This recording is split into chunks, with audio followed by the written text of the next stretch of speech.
मेरे पास उन पुलिसकर्मियों की सूची है जो तालाब को गंदा करने वाली मछलियों की तरह हैं। अगर यह सूची सार्वजनिक की गई तो उनके परिवारों को भी लज्जित होना पड़ेगा। नमस्कार, मेरा नाम स्वाति है और आप देखना शुरू कर चुके हैं विंध्या टाइम्स। पुलिसकर्मियों को यह फटकार रीवा रेंज के आईजी गौरव राजपूत ने सोमवार को रीवा में नशे के खिलाफ शुरू हुए ऑपरेशन प्रहार 2 के दौरान लगाई।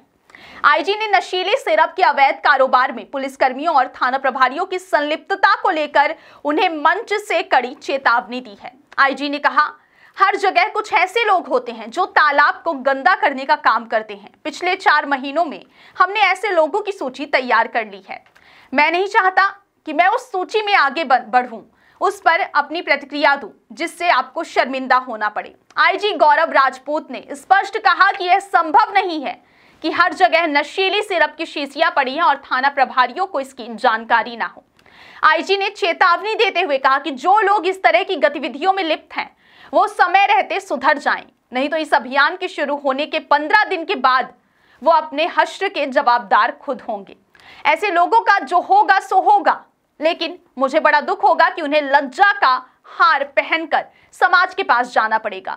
आईजी राजपूत ने कहा कि हम गांव-गांव, गली-गली और मोहल्ले-मोहल्ले तक इस नशीली कप सिरप की चपेट में आ चुके हैं। इस विकरालता को समझिए और अपनी रिस्पॉन्सिबिलिटी का एहसास कीजिए। आईजी ने साफ कहा कि अब तक जो हुआ सो हुआ, अब बिल्कुल भी गलती, लापरवाही या संलिप्तता बर्दाश्त नहीं की जाएगी। अगर आपको थाना दिया गया है तो आपको अपने थाना क्षेत्र को मेडिकल नशे से मुक्त करना पड़ेगा। आईजी ने कहा कि अभी तक आप सबने बहुत अच्छा काम किया है, लेकिन अब इस नए महा अभियान में आप सभी के परिश्रम की आहुतियां चाहिए। विंध्य प्रांत नशे की चपेट में डूबता चला जा रहा है। नशे को जड़ से खत्म करना तब तक संभव नहीं है जब तक आप इस बात को गहराई से नहीं समझेंगे। दरअसल रीवा में नशीली सिरप का अवैध कारोबार खूब फल फूल रहा है। भोपाल से लेकर दिल्ली तक, सड़क से लेकर राजनीतिक गलियारों तक यह चर्चा है कि रीवा नशीली सिरप का सबसे बड़ा गढ़ बन चुका है। विपक्ष भी इसको लेकर सरकार पर हमलावर है। खुद रीवा सांसद जनार्दन मिश्रा और डिप्टी सीएम राजेंद्र शुक्ल भी पुलिस प्रशासन से इस नशे पर सख्ती से रोक लगाने की बात कह चुके हैं। बावजूद इसके आरोप है कि कुछ थाना प्रभारियों और पुलिसकर्मियों की सह पर यह अवैध कारोबार धड़ल्ले से चल रहा है। अब देखना होगा कि रीवा आईजी की चेतावनी के बाद क्या कुछ सुधार हो पाते हैं। इस हेतु निर्देश दिए कि किस प्रकार एक संगठित रूप से हम इसमें प्रयास करके इस समस्या से निपटे। तो ये आप सभी को जानकारी में होना चाहिए कि ये हमारे प्रदेश की प्राथमिकता है, माननीय मुख्यमंत्री महोदय साहब की प्राथमिकता है कि हमें इस तरफ कार्य करने की जरूरत है। हमें हमारी आसूचना के माध्यम से जानकारी एकत्रित करनी चाहिए, किस तरह के लोग इसमें संलिप्त हैं, कैसे उनका नेटवर्क काम करता है, कहां से इसकी बिक्री होती है, और ये सभी आइडेंटिफाई करने के उपरांत हमें इन पे कड़ी कार्रवाई करनी है। तो इसमें ये आप सभी को मैसेज क्लियर होना चाहिए कि आज इसके बाद पूर्व में भी आपके द्वारा ये कार्रवाइयां की जा रही हैं, पर अब एक ऑपरेशन के तहत जो हमारा विशेष उद्देश्य है इस ऑपरेशन को जारी करने का, वह ये कि आप सभी इसको गंभीरता से लें और इस दिशा में काम करें और किसी भी प्रकार से इसमें कोई भी ढिलाई जो है वो किसी भी स्तर पे वो सहन नहीं की जाएगी। ये सभी को क्लियर रहना चाहिए। जिन जिन क्षेत्रों में इसका प्रचलन है, आप सभी पुलिस के अधिकारी कर्मचारी यहाँ उपस्थित हैं। आप सभी का अपने क्षेत्र में बीट के माध्यम से, माइक्रो बीट के माध्यम से आप लोग कार्य करते हैं, आप लोगों के पास सूचनाएं एकत्रित होती हैं।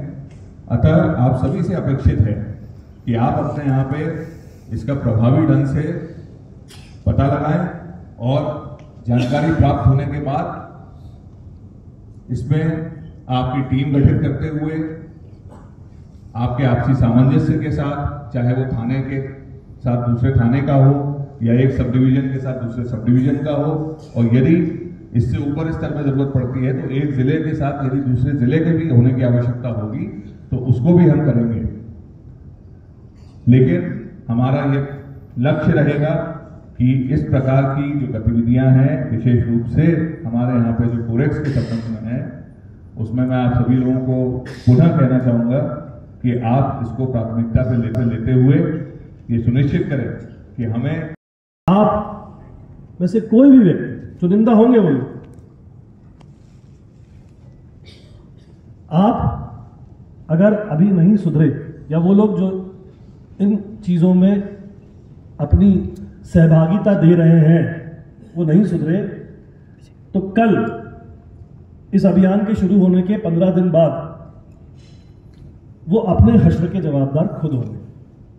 और मुझे बड़ा दुख होगा कि उनका जो हश्र होगा वो तो होगा, लेकिन उनके परिवार को वो लज्जा का हार पहन के समाज के सामने जाना पड़ेगा। इसलिए मैं आज आपसे पुनः आकंठ तक गांव-गांव, गली-गली, मोहल्ले में इस कोरेक्स रूपी जहर की चपेट में आ चुके हैं। विकरालता को समझिए और अपनी रिस्पॉन्सिबिलिटी का एहसास कीजिए। आपके माध्यम से मैं यह जन चेतना का अभियान या जन जन तक पहुंचने का अभियान यहां से शुरू कर रहा हूं। हर गली, हर मोहल्ले, हर मंदिर, हर मस्जिद के बाहर मैंने इन कोरेक्स की शीशियों को पड़ा हुआ देखा है। यह संभव नहीं है कि बीट के आरक्षक को पता नहीं हो।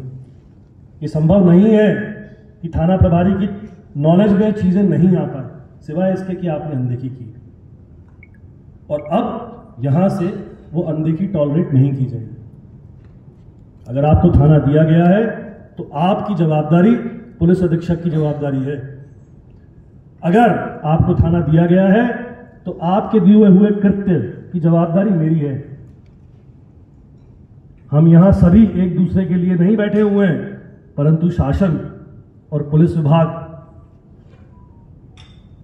के तौर पर हम यहां काम कर रहे हैं। आप सभी लोगों को मैं अंतर्मन से इस यज्ञ में अपने परिश्रम और प्रयासों की आहुति देने के लिए निमंत्रित कर रहा हूं। मैं यह भी चाहता हूं कि आप समझें, ये पुनर्जागरण सिर्फ रीवा का जागरण नहीं होगा। ये पुनरुत्थान आपके स्वयं के अंदर उस व्यक्ति का उत्थान होगा कि जिस दिन जब अंत समय आएगा, आप रिफ्लेक्ट करके जब वापस देखेंगे तो आप ईश्वर से बोल पाएंगे कि हाँ, जो मेरा जन्म हुआ था मैंने किसी उद्देश्य की पूर्ति के लिए उसको लगा दिया। आत्मावलोकन करिए, आत्मचिंतन करिए और आगे जाकर